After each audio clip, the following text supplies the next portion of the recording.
Bonjour tout le monde, bienvenue à la Société des Jeux. On se retrouve aujourd'hui pour ma présentation des règles et ma critique du jeu Atlante. En prime, je vous présente mon challenge solo. Le jeu se joue en solitaire, mais je le trouvais pas assez difficile, donc j'ai décidé d'y faire ma propre version. Alors, sans plus tarder, Atlante en mode solo. C'est parti.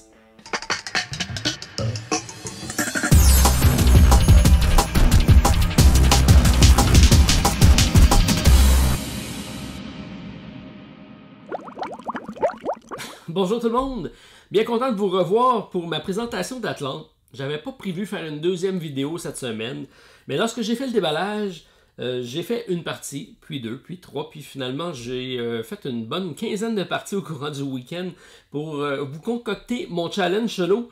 Le jeu, comme je vous ai dit, se joue de 1 à 4 joueurs. C'est à partir de 14 ans et plus et c'est disponible en français. C'est Gigamic, donc c'est le jeu Aquatica qui est maintenant disponible en français sous le nom d'Atlante. C'est un jeu pour lequel je me suis affectionné puisqu'il y a une mécanique assez intéressante de... On va appeler ça du card sleeving, mais... on va avoir des cartes de lieu qu'on va glisser tranquillement sous notre plateau pour nous donner plusieurs avantages. C'est un engine building, on va faire une construction d'engins pour être capable donc d'aller chercher et de réaliser des objectifs au nombre de 4.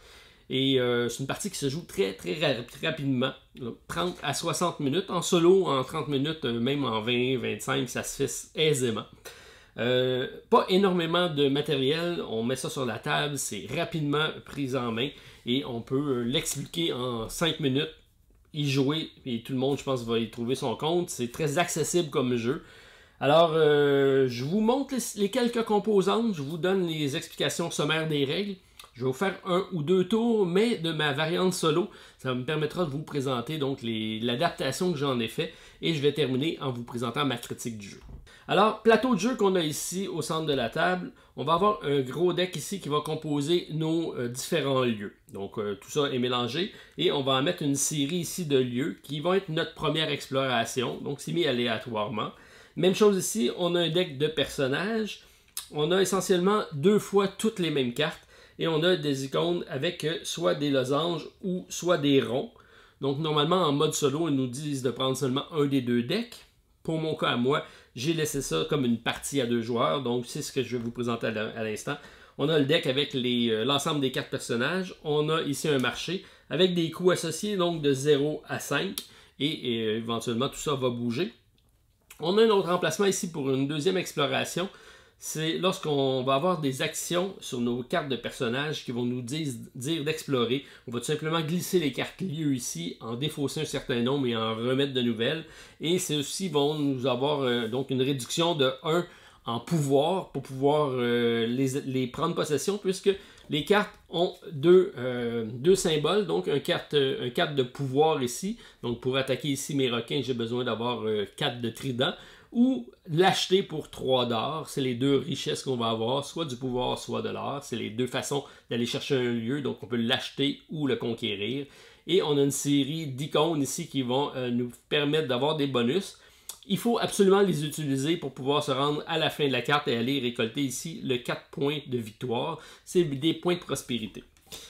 La subtilité du jeu, c'est vraiment dans l'activation de ces decks-là, donc les decks de pouvoir, de lieux plutôt, qui vont arriver sur notre plateau personnel qui est ici.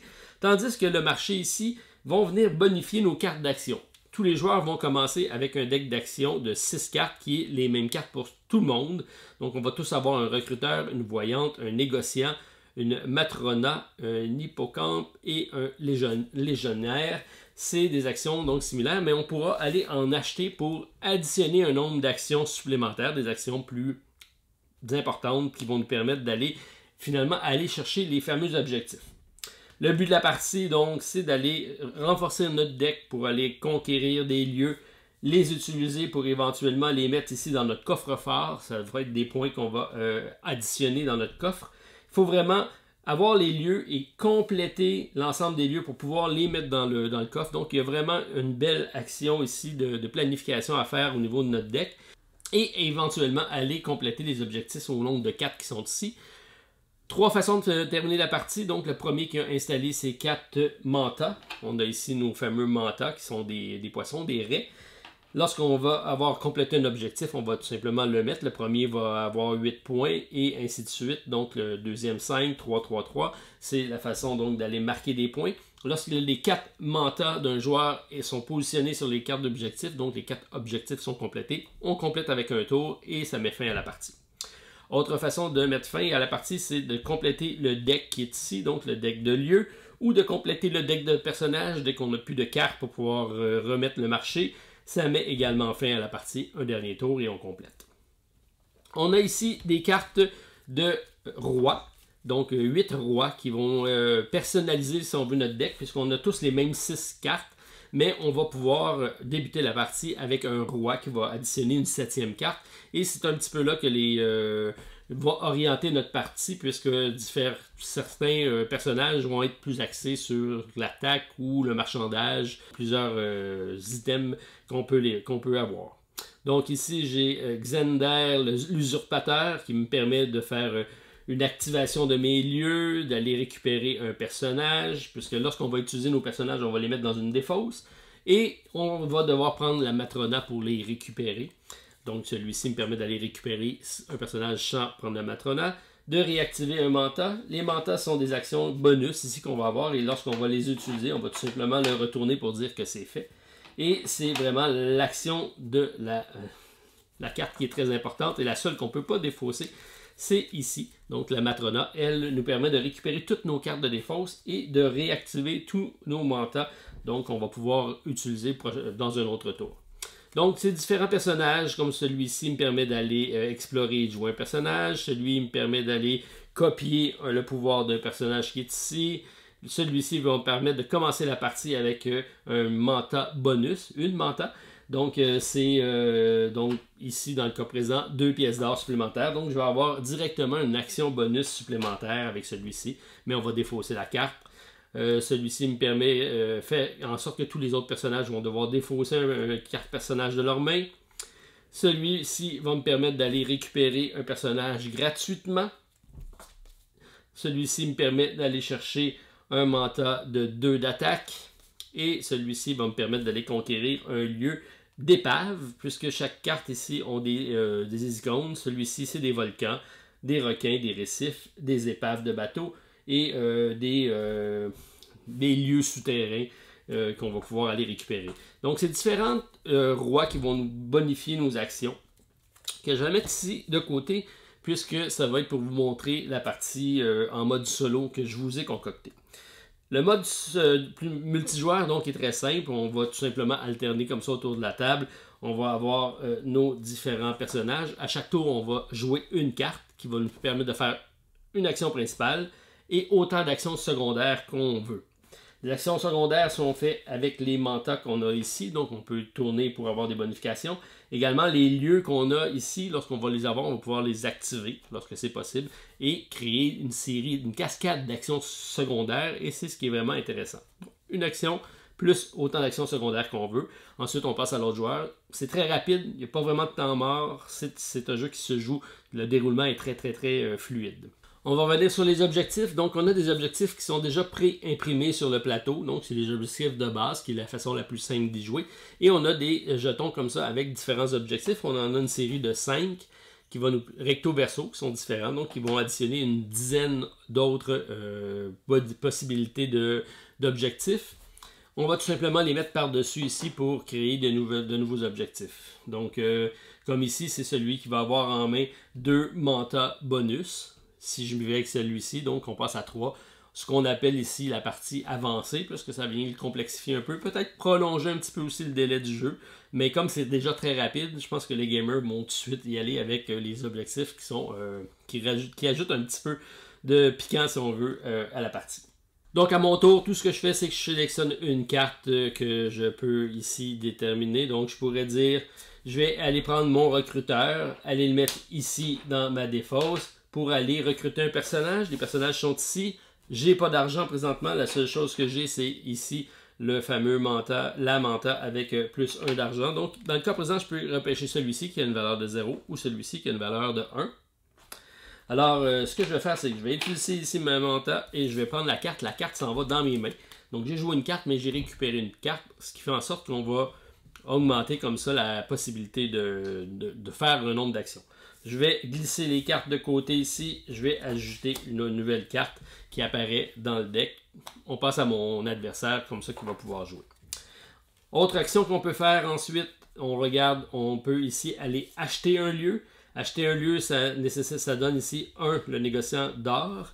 On regarde la valeur, j'ai 4, 2, 4, 3, 3 et 3. Donc, c'est pas possible pour moi de le faire ici. Tant et aussi longtemps que je n'aurai pas récupéré une carte qui va me permettre de faire de l'or. C'est le cas ici présent. Mais pour aller la chercher, ça me prendrait 5 d'attaque. Comment je fais pour aller chercher 5 d'attaque? J'ai ici un personnage qui est mon légionnaire qui va créer 3 de pouvoir. Il me permet d'aller conquérir un lieu. Donc, je joue celui-ci. Ça me prend 5. Et on voit ici que j'ai un jeton, une manta, qui me permet d'aller faire plus 2 lorsque je vais avec l'icône ici correspondante, qui est un récif de souterrain, sous-marin. Donc, je peux la retourner ici, qui me fait 3 plus 2, 5. Alors, à ce moment-là, je prends la carte qui est ici, et je vais la glisser sous mon plateau personnel, jusqu'à temps qu'on a un des icônes qui apparaît. Donc, c'est l'icône ici qui va me permettre d'aller chercher de l'or supplémentaire. On ne regarnit pas le marché ici, c'est juste lorsqu'on va faire l'exploration qu'on va pouvoir remettre des cartes. Donc en bas, on va toujours le regarnir, pas en haut. Ce qui fait en sorte qu'on n'aura pas le choix à un moment donné de jouer des cartes d'exploration. Ensuite, donc à ce moment-là, prochain tour, je pourrais y aller avec mon marchand ici, puisqu'on voit qu'il donne 1, mais ici je peux aller chercher un plus 2, donc je vais jeter ça ici pour 1 d'or. Je vais aller récupérer ici le plus 2. Donc, ça me fait un total de 3 d'or. Alors, je peux aller chercher un des 3 lieux qui sont ici. Je vais aller chercher celui-ci, puisqu'on va avoir ici la possibilité d'aller chercher des attaques supplémentaires. Encore là, je vais le glisser et je vais le laisser à l'icône correspondante. Et si je ne peux pas utiliser l'icône, je ne pourrai pas glisser ma carte. Et le but, c'est de la glisser au complet pour pouvoir éventuellement aller la mettre dans notre coffre au trésor et créer nos points d'objectif. Ça, c'est pour vous expliquer la partie, mais il ne faut pas que j'oublie que j'ai des objectifs à aller réaliser. Donc, dans le cas présent ici, c'est d'avoir 3 mantas bonus dans ma main. Le premier qui va le faire va aller mettre son jeton sur le 8. On voit ici que sur la carte, lorsque je réussis à la compléter, j'ai un manta bonus de plus 1 d'or. Donc celle-ci va me permettre d'aller en chercher un. J'en ai un deuxième ici. Donc ça va en prendre 3 pour réaliser ici. Je ne pourrais pas éventuellement y aller, mais ça va venir. Ici, ce que j'ai, c'est d'avoir 4 lieux. Ça, c'est mes cartes de lieux. J'en ai 1, 2, 3, 4, 5. C'est le maximum que je peux avoir, mais je peux en avoir autant que je veux dans ma défausse, qui est de mon coffre au trésor. Et ça en avoir 4 égales, donc de même nature. On voit ici que j'en ai de 2 différents, mais je pourrais aller chercher celle-ci pour avoir un autre icône avec le volcan. Et ça m'en fera 2. Éventuellement, si je monte jusqu'à 4, je vais pouvoir aller mettre une de mes mantas ici pour aller marquer les points de victoire. Ici, ça me dit d'avoir 11 lieux au total, donc ça compte les lieux que je vais avoir sur mon plateau personnel et les lieux que j'aurai réalisés. Si j'atteins le total de 11, je peux aller ici. Et celui-ci me dit d'aller recruter le personnage de valeur 5, donc il faut que je génère suffisamment d'argent pour aller chercher le dernier personnage et installer mon objectif là. Donc on a une course aux objectifs qui est fort intéressante également. Donc lorsqu'on joue à plusieurs, ça dynamise beaucoup les parties. On va faire le tour des cartes de base. Donc, qu'est-ce que je peux faire également? On voit ici que j'ai exploré, gagné 1 pour conquérir. Comment on fait l'exploration? On prend tout simplement les cartes qui sont ici. On va les glisser vers le haut. Alors ici, on voit qu'on a, une réduction pour aller les conquérir. Donc, plutôt que de 3, c'est 3 moins 1, je tombe à 2. Donc, ça va être plus facile d'aller les chercher. Si j'en ai une de plus, parce que j'ai seulement 4 places et 6 en bas, on va à ce moment-là défausser et décider lesquelles on va garder dans le marché économe, si on veut.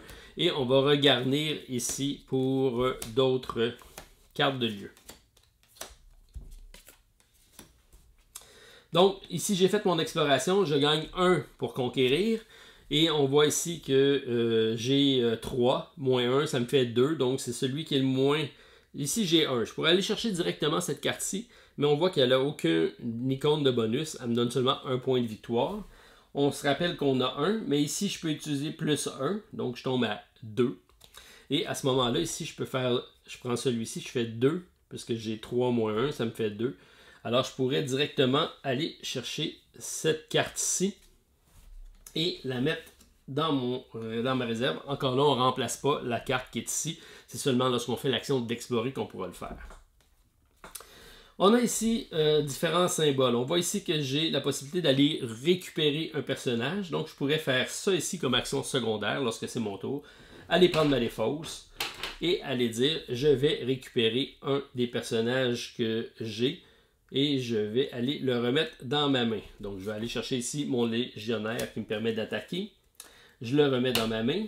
Ici, ça me permet d'élever une carte de 1 niveau. Donc, j'utilise celui-ci pour élever une carte. Donc, on voit ici que je vais pouvoir élever ma carte qui est ici.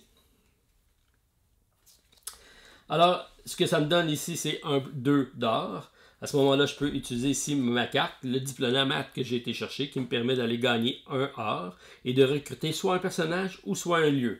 Donc, c'est à mon choix. Je jette ma carte ici. Je vais prendre ici le plus 2 qui va me donner 3 d'or. Alors, je peux aller chercher jusqu'à cette carte-ci, qui est intéressante. Ou tous les autres en bas, je n'aurai pas de monnaie de retour, mais je peux aller le faire.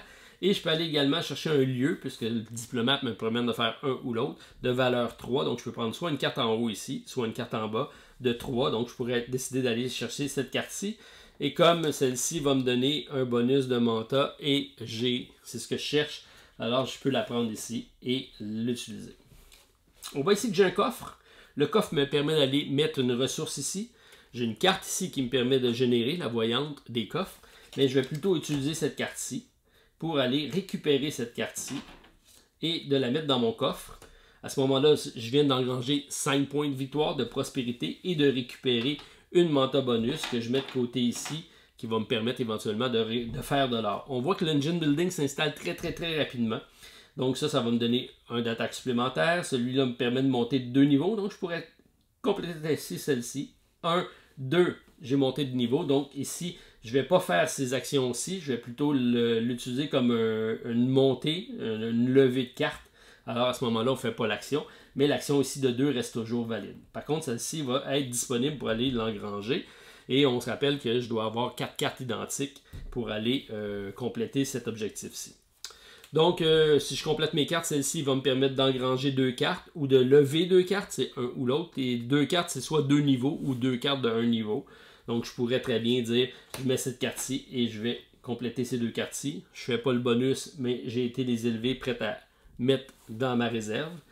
Et prochain tour, donc je peux jouer ma matrone pour aller récupérer les cartes qui sont ici. Je remets ça dans ma carte, dans ma main. Je ne suis pas obligé d'avoir complété ma main pour jouer ma matrone.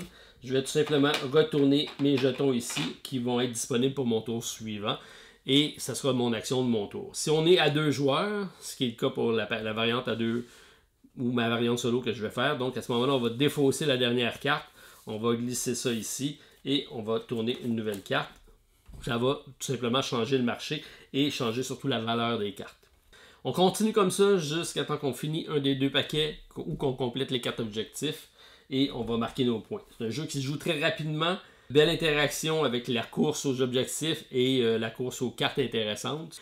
Alors si j'y vais maintenant avec ma proposition de ma variante solo, la variante qui est dans le livre de règles, c'est très simple, on joue tout simplement et on va essayer de faire un maximum de points, on va essayer de battre notre score. Ce qu'on nous dit, c'est de prendre 4 mantas adverses qu'on va mettre de côté et à chaque fois qu'on va soit explorer ou soit jouer notre Matrona, on va installer une des mantas sur une des pistes. Ça va nous bloquer éventuellement des pistes. On va tout simplement calculer notre maximum de points. C'est plus un timer de nombre de tours. Dès que les 4 sont installés, ça met fin à la partie. Donc c'est très rapide. C'est 4 tours complets de notre deck de cartes. Pour ce qui est de ma variante, ce que je fais, c'est que j'utilise le même système. Je vais prendre les 4 mantas de mon adversaire. Je vais les mettre en position 8 ici, qui va être sa position de départ. Je vais mettre aléatoirement des objectifs avancés, mais vous pouvez commencer avec le mode facile si vous voulez, avec les objectifs de base. Vous verrez comment ça se passe. La mise en place se fait comme une partie à 2 joueurs, donc on récupère tous les cartes de personnages. On met nos jetons ici, on garde nos jetons de départ. On n'a pas à gérer d'adversaire. Vous allez voir, on va tout simplement aller explorer les fonds marins. On veut aller se proposer comme étant un nouveau royaume d'Atlante. Pour ça, il va falloir convaincre les différents chefs, rois et reines des autres tribus. Donc, c'est pour ça qu'on va les affronter. On va les affronter sur leur terrain et on va essayer de montrer qu'on a de plus de prospérité qu'eux pour éventuellement être admis au sein des Atlantes. Alors, on a le deck des rois ici. Je vais tout simplement tourner la première carte. Et ça va nous dire donc quel premier roi ou reine, quel premier royaume on va rencontrer dans l'Atlante lorsqu'on va descendre dans les fonds marins. Alors ici, j'ai Mara l'Abyssale. Ce qu'elle dit, c'est qu'elle va conquérir un des lieux. Donc je regarde les lieux ici. J'en ai seulement un qui est un épave. Donc je vais prendre celui-ci. Si j'en ai plusieurs, je vais prendre celui qui a plus de points de prospérité. Et ce que je vais faire, c'est que je vais mettre la carte ici dans la défausse. La défausse appartient à mon adversaire. Et donc, c'est des points de victoire qu'il va marquer. En plus de la position de chacun des marqueurs. Donc, en partant, 8 x 4 plus 5, c'est son point de départ. Ça pourra varier parce que j'ai certaines cartes, comme ici, le beau droit, qui me permet d'aller chercher un lieu dans la défausse. Ça va me permettre d'aller récupérer des cartes. Donc, je vais peut-être essayer d'aller la chercher pour aller y enlever des points. On va jouer avec ça. On sait que donc les scores vont quand même être serrés dans les 50-60 points. Alors, j'ai du chemin à faire puisque je vais l'utiliser. Donc, on va utiliser le même principe. Ici, je ne remplacerai pas la carte. Elle a été volée, donc on sait qu'on ne regarde pas le marché. Et c'est la même chose si le prochain personnage que je vais tourner, s'il vient chercher un personnage, lorsque c'est fait par les rois et reines, je ne fais pas de modification sur le marché, comme ici. Alors, ça va m'enlever des choix là également. Certains autres personnages qu'ils vont faire, c'est qu'ils vont faire avancer les marqueurs sur les pistes qui sont ici. Et moi, mon but, c'est d'aller bloquer la piste. Parce qu'à chaque fois que je vais jouer ma Matrona, les menteurs vont tous avancer d'une pièce. Et là, il va marquer 8 et 5. Et s'il avance, il va marquer 8 et 5 et 3. Mon but, c'est d'aller mettre mon mentor pour le bloquer. À ce moment-là, il ne pourra plus progresser. Et je vais essayer d'aller marquer des points dans mes lieux conquis pour pouvoir avoir une prospérité supérieure à lui. Donc c'est vraiment un jeu de course aux objectifs encore là, mais c'est pour lui éviter de faire un maximum de points, sachant que même les défausses qui s'en vont là, tous les cartes qui s'en vont dans les défausses, incluant les personnages, vont aller dans sa défausse lui marquer des points. Ce que je vous avais pas dit tantôt, c'est une autre façon de marquer des points. À la fin de la partie, on a nos objectifs, on a nos cartes lieux, mais on a également nos cartes en main. Ça, je trouve ça un petit peu bizarre. Les cartes en main, c'est un point chaque carte. Dans le mode solo, ça ne sera pas le cas. Pour sa carte à lui dans sa défausse, oui, parce qu'on va les mettre dans sa défausse, mais nos cartes en main à nous, pour le mode challenge solo, ne comptera pas. C'est trop facile de se monter un deck et de finir la partie en décidant de garder des cartes pour se faire des points.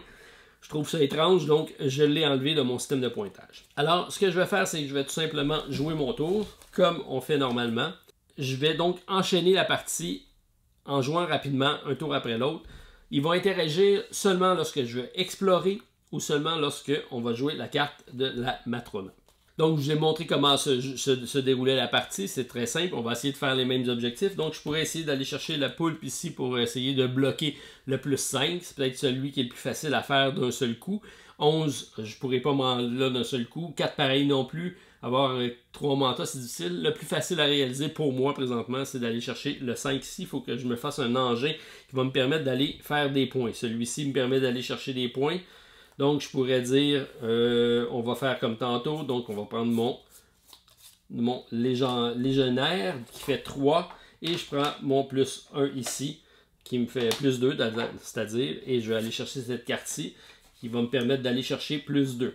Donc, j'ai 2, 3. Présentement, ça me donne juste 3 pour aller chercher là. C'est pas suffisant. Et on voit que j'ai pas d'autres cartes présentement. Ça, c'est un peu pénible. Alors, ce que je peux faire, c'est que je vais essayer de faire mon exploration.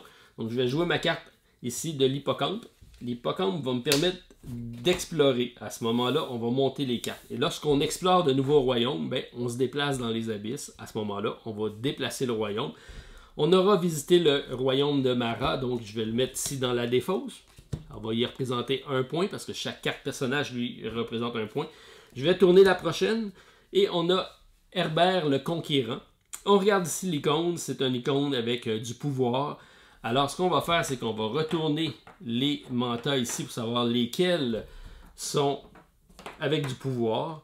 On voit ici que j'ai du pouvoir, lui va avancer et lui va avancer, puisque lui va activer les mantas de pouvoir. Donc ils ont déjà ici progressé, ça va rapidement, il fait des points. Le conquérant s'affirme dans les fonds marins.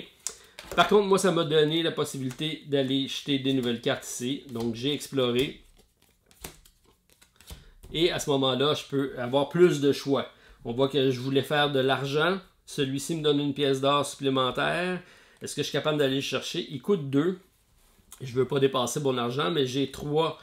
On voit ici que ça me donne 1. Puisque ma carte me permet d'avoir un pouvoir. Et si j'ai un deuxième pouvoir, c'est pas suffisant. J'en ai besoin de 3. Je pourrais par contre ici aller chercher une des cartes ici qui va me permettre de faire du pouvoir. Donc celle-ci me permettrait peut-être d'aller en chercher une. Alors on va aller chercher celle-ci qui fait 3 moins 1, ce qui me donne 2. Et je vais utiliser celui-ci pour me faire un supplémentaire. À ce moment-là, je peux aller le chercher. Lui, il me donne des 3 de pouvoir supplémentaires, mais dans des lieux spécifiques. Donc, les lieux avec des requins et les lieux avec des épaves. Je mets ça ici de côté. Alors, qu'est-ce que je peux faire? On se rappelle que j'ai un recruteur. Le recruteur va me permettre d'aller chercher un personnage. Je pourrais aller chercher la sirène ici qui va me permettre d'aller chercher peut-être certains items. Mais je pense que je vais plutôt prendre mon recruteur ici pour aller prendre un 2. Le 2 me permet d'aller chercher 2 pièces d'or. Donc je peux aller chercher ici celui que je vous ai parlé tantôt qui va me permettre éventuellement d'aller récupérer un lieu dans la défausse. Donc lui enlever des points de victoire. Donc je vais récupérer cette carte-ci. Et on va remplacer. Le seul temps qu'on ne bouge pas les cartes, c'est quand notre adversaire interagit avec le marché. Sinon, on fait notre progression. Et on se rappelle qu'on le fait comme une partie en 2 joueurs. Donc, à la fin de mon tour, lorsque je vais jouer ma Matrona, on va défausser une carte qui va s'en aller dans sa défausse et qui va éventuellement lui donner un point. Donc, je peux effectivement la jouer maintenant à mon beau droit pour pouvoir aller récupérer la carte ici, qui est dans la défausse. Et je vais la mettre dans mon paquet. C'est pas des points, moi, qui vont être... Lui, c'est directement des points qui s'en vont dans la défausse, qui vont être des points de fin de partie. Dans mon cas, il faut que je réalise la carte au complet pour pouvoir la prendre. Donc, c'est pas aussi facile que ça. On voit ici, par contre, que je peux aller chercher avec aller me chercher une carte qui est ici. Alors, je vais aller récupérer mon légionnaire que je vais ramasser et remettre dans ma main. Alors, on voit qu'on peut prolonger un jeu en allant activer certaines cartes qui vont nous reprendre des cartes. Plusieurs autres actions qui vont nous permettre, donc, avec le repêchage, de faire un deck building qui nous permet d'avoir vraiment un tour vraiment plus long. Jusqu'à là, ça n'a pas trop bougé, ça va bien, c'est sous contrôle. Qu'est-ce que je peux faire? Je peux aller ici attaquer. On voit ici que j'ai un bonus d'attaque de 1 avec les territoires, avec les requins. Le requin ne m'intéresse pas beaucoup. J'aimerais mieux aller chercher celui-ci qui va me permettre...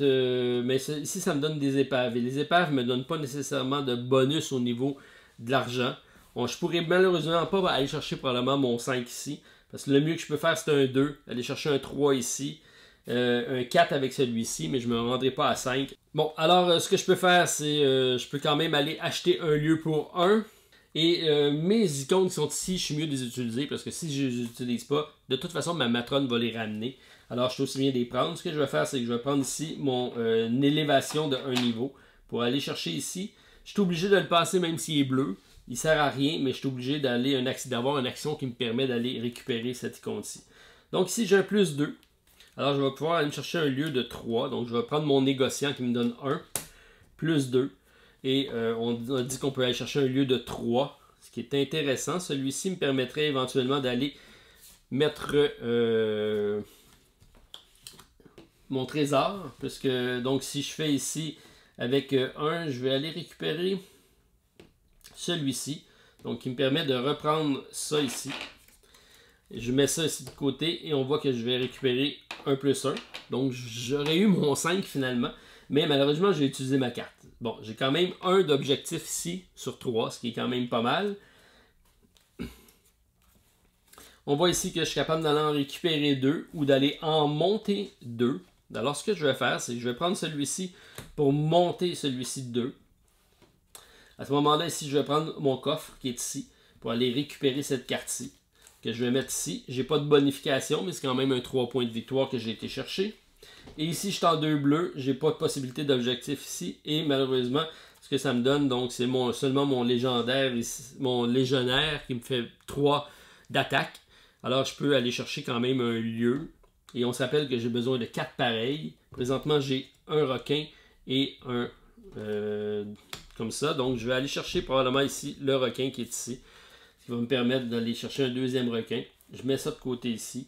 Donc 3 pour 3, je remplace pas mon marché. Et tout ce qui me reste, c'est ma matrone. Ma matrone, ce que ça dit, c'est que je vais aller récupérer mes cartes qui sont ici. Je remets ça dans ma main. On voit que ma main est plus importante parce que j'ai quand même un aspect de deck building. Je remets tous mes jetons en disponibilité pour mon prochain tour. Je vais défausser la dernière carte du marché que je vais aller mettre ici dans la défausse. Je vais tout tasser ça. Je mets ça ici.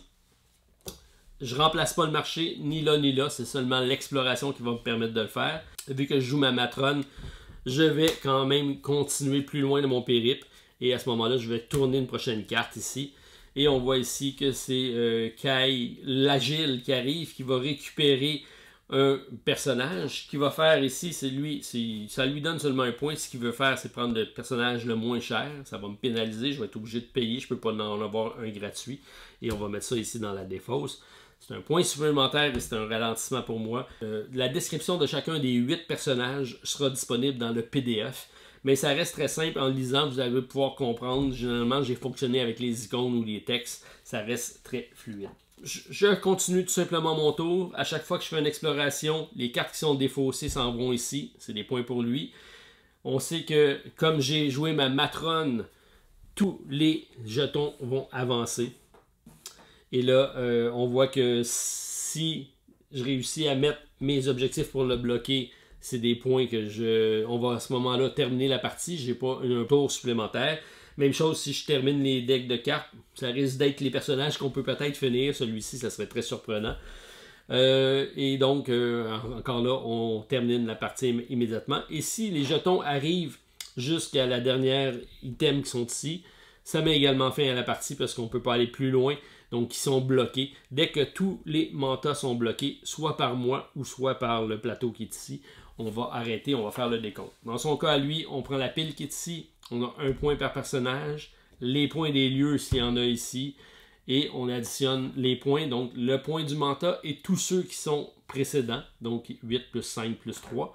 On fait ça pour toutes. Nous, lorsqu'on réussit à les mettre un manta, on va additionner seulement le point de notre manta à nous. Donc, dans le cas présent, c'est 3. Et on va additionner toutes nos cartes qu'on va avoir fait. Donc, ici, j'ai 5 plus 3 déjà de fait. Ça me permet donc d'aller bonifier. Les pointages vont être très serrés. Ça va être très difficile. Comme je vous dis, si vous voulez commencer avec le mode plus facile, je pense que c'est une bonne idée. Puis, éventuellement, vous complexifierez ça en additionnant différents objectifs avancés. Alors, ça complète ma présentation sommaire de ma partie solo. Si ça vous intéresse, vous me laissez savoir. J'en filmerai une au complet. Ça se joue très rapidement, comme je l'ai dit, 20-25 minutes. Alors, si j'enchaîne avec ma critique du jeu, en suivant les différentes catégories que je vous présente normalement, en commençant par le matériel. Beau plateau de jeu, on est tout dans le bleu, c'est les fonds des océans, ça va de soi. Ce que j'aime beaucoup, c'est le plateau individuel, donc 2 épaisseurs. Assez solide pour qu'il n'y ait pas de... Ça gondole pas, c'est super bien. Et d'avoir la possibilité donc de glisser les différentes cartes sous ce plateau-ci et d'activer nos bonus, éventuellement notre pointage. Ça, c'est super bien placé, très efficace, bravo là-dessus. On a donc une série de cartes, des cartes de roi, des cartes de personnages. Bon, ça, c'est pas plastifié, l'épaisseur est correcte, mais ça peut avoir le mérite d'être slivé pour ceux qui veulent avoir un jeu qui va durer plus longtemps. Et aspect positif, on aurait pu mettre juste des jetons, mais pour reprendre la thématique des fonds océaniques, on y va avec des poissons, des raies, dans le cas présent, donc les mantas. Ça, c'est un gros plus au jeu. Donc, beau matériel, pas énormément de matériel, c'est un jeu de cartes essentiellement qui a une très belle mécanique, c'est surtout son originalité à ce niveau-ci. Au niveau des règles, on a donc un livre de règles qui est quand même assez volumineux. On parle de 25 pages au niveau des règles du jeu. C'est bien aéré par contre, bien présenté, beaucoup d'exemples, beaucoup d'illustrations, ça c'est bien. Table des matières, un gros plus, on s'y retrouve aisément à ce niveau-ci. Vers la fin, on a également donc le mode avancé, l'explication de nos fameux jetons qu'on utilisera assurément. Le mode solo qui fait référence par contre seulement à un pointage, donc on va jouer pour faire un maximum de pointage, ce qui va plaire à une grande majorité des joueurs solo. C'est pourquoi je vous ai présenté mon challenge pour essayer de complexifier un peu ça. Les jetons d'objectifs et la description des différentes icônes, donc ça c'est très bien. Et on a même une foire aux questions sur certaines questions qui ont pu avoir lieu. Donc beau livre de règles, bien présenté, facile à lire, un peu volumineux, mais qui se comprend bien, qui n'amène pas une série de questions sans réponse. Donc à ce niveau-là, c'est bien. Mise en place, c'est un des aspects forts du jeu. On a un deck de lieux, un deck de personnages. Tout le monde va avoir son deck de cartes à lui. Donc chaque deck de départ qui sont les mêmes 6 cartes ont des icônes qui correspondent à l'icône de nos mantas. Donc mes mantas auront le même icône, c'est par couleur, donc chaque joueur aura sa propre couleur. On va y additionner seulement un roi ici qu'on va y aller en repêchage, un roi ou une reine qu'on va additionner à notre deck de cartes. Et on commence la partie, 5 minutes c'est mis en place, c'est vraiment simple, très rapide et on aime ça comme ça. Niveau artistique, très bien, au niveau de la boîte c'est superbe, au niveau du plateau de jeu aussi, on est dans les teintes océaniques, ça va. On a même un fond ici qui est peu visible mais qui est très bien amené. Les personnages et les rois sont vraiment de toute beauté. Les lieux c'est la même chose, la carte est un peu plus petite par contre, mais c'est pour pouvoir les sliver et les différencier de nos cartes de joueurs, c'est quand même bien. Il y a certaines cartes qui vont être répétitives avec les mêmes illustrations. Bon, c'est sûr que j'ai énormément de cartes, ça va de soi qu'il y a un coût relié à chacune des illustrations, mais c'est très bien amené. Un point fort quand même du jeu, l'artistique est superbe. Thématique, ça fonctionne bien. Heureusement qu'on a les mantas ici qui vont reprendre des poissons, puisque sinon les personnages et tout ça, ça fonctionne, mais ça aurait pu être n'importe quelle thématique qui fonctionne avec la mécanique du jeu. Donc c'est pas nécessairement son aspect fort du jeu, la thématique, mais c'est très bien amené. Au niveau de la mécanique, et c'est vraiment là qui est la force du jeu, on a un deck building qui va nous donner des cartes supplémentaires pour faire des actions supplémentaires, ça c'est bien. On va aller chercher des lieux qui vont lui créer un engine building, donc une construction d'engin ou de moteur qui va nous permettre d'avoir des actions supplémentaires, parce qu'on a seulement une action par tour, mais une série secondaire, ça c'est super bien, et d'être obligé de les compléter pour pouvoir les mettre dans nos points de victoire, ça c'est très bien pensé également. La mécanique d'exploration qui va faire en sorte qu'on est obligé d'explorer pour avoir de nouveaux lieux, ça aussi c'est très bien. Et la course aux objectifs variables, bref, beaucoup de points positifs au niveau mécanique, c'est un des aspects forts du jeu. Et c'est ce qui en fait son originalité avec plusieurs points supplémentaires. Donc les mantas qui vont être des bonifications qu'on va avoir, qui va bonifier nos cartes également. Tout l'engine building en lien avec nos lieux, c'est tous des points forts. Donc l'originalité est vraiment en lien avec la mécanique de jeu dans le cas présent. Déroulement, ça se déroule très très vite, comme je l'ai dit, seulement une action. Au début de la partie, les tours vont très vite. Et plus ça va, plus on a de lieux et plus on a d'activation secondaire. Plus ça fait des cascades d'événements. À ce moment-là, ça ralentit un petit peu, mais ça nous laisse le temps de réfléchir parce que c'est un jeu qui va nécessiter quand même une bonne dose de réflexion en disant, la séquence dans laquelle je vais utiliser mes cartes pour maximiser mon tour, c'est là que le jeu prend toute sa saveur.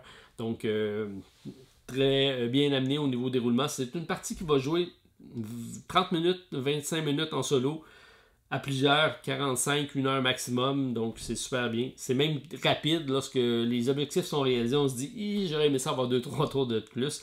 On recommence une partie à ce moment-là. Donc c'est toujours bon signe dans ce moment-là.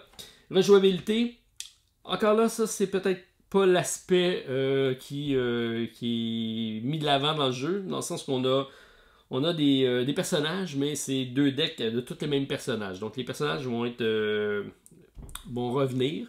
On aurait pu en avoir plus, peut-être. Une extension pour les personnages, ce serait bienvenu. Les lieux, on en a énormément, mais ils vont être similaires d'une fois à l'autre. Peut-être d'avoir des lieux supplémentaires ou des objectifs supplémentaires, ça pourrait aider. Et les rois, ça, c'est peut-être l'aspect positif aussi à ce niveau-ci. Donc, on va peut-être un peu personnaliser notre deck à ce niveau-là. Donc, des cartes de plus, peut-être c'est tout ce qu'on peut demander avec une extension. Mais c'est un jeu que j'ai beaucoup de plaisir à jouer d'une partie à l'autre. C'est jamais quand même pareil, donc c'est bien. Iconographie, tous nos cartes lieux, ce n'est que de l'iconographie. On a d'ailleurs un résumé dans notre livre de règles. Et tous les cartes personnages, on a des textes. Heureusement, c'est disponible en français grâce à Gigamic, donc merci. Ça se joue très bien, on n'a pas besoin de se référer au livre de règles. Toutes les cartes sont très claires, on n'a pas besoin d'aller chercher d'informations supplémentaires.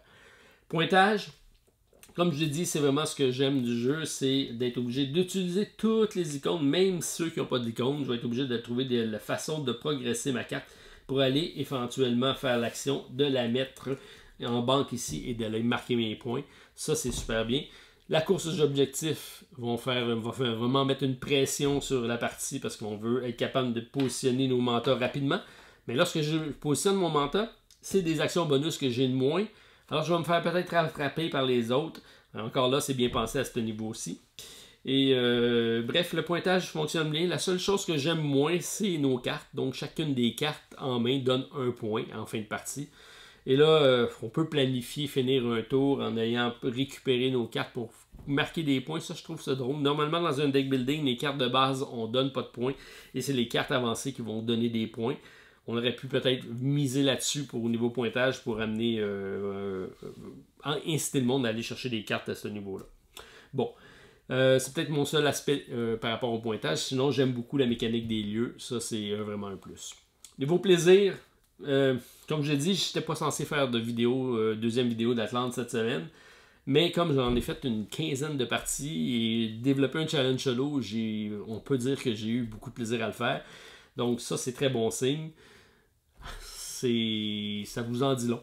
Alors, c'est un jeu qui m'a surpris. Je ne pensais pas l'apprécier autant et c'est vraiment l'originalité de la mécanique qui a fait en sorte que j'ai accroché au jeu. Bref, et son déroulement très rapide. Ça, c'est 2 points vraiment très forts au niveau du jeu. Alors, pour savoir si vous appréciez, commentaire à la vidéo, vous me partagez aussi vos pointages si vous essayez le challenge solo. Et je vous invite vraiment à l'essayer, je pense que ça vaut la peine. Alors, Atlante ou Aquatica en anglais. C'est disponible chez Gigamic, 14 ans et plus, mais d'après moi, ça peut être un peu plus jeune que ça. 1 à 4 joueurs et ma variante solo qui vient d'apparaître. Il sera disponible dans la description éventuellement et en ligne chez les sites qui vont référencer les challenges solo. Ils sont nombreux, donc merci à Sylvain, merci à Titibo, merci à tout le monde qui participe également à cette communauté ludique du mode solo. Donc merci tout le monde, on se revoit très prochainement pour une autre découverte à la Société des Jeux. Bye, à la prochaine.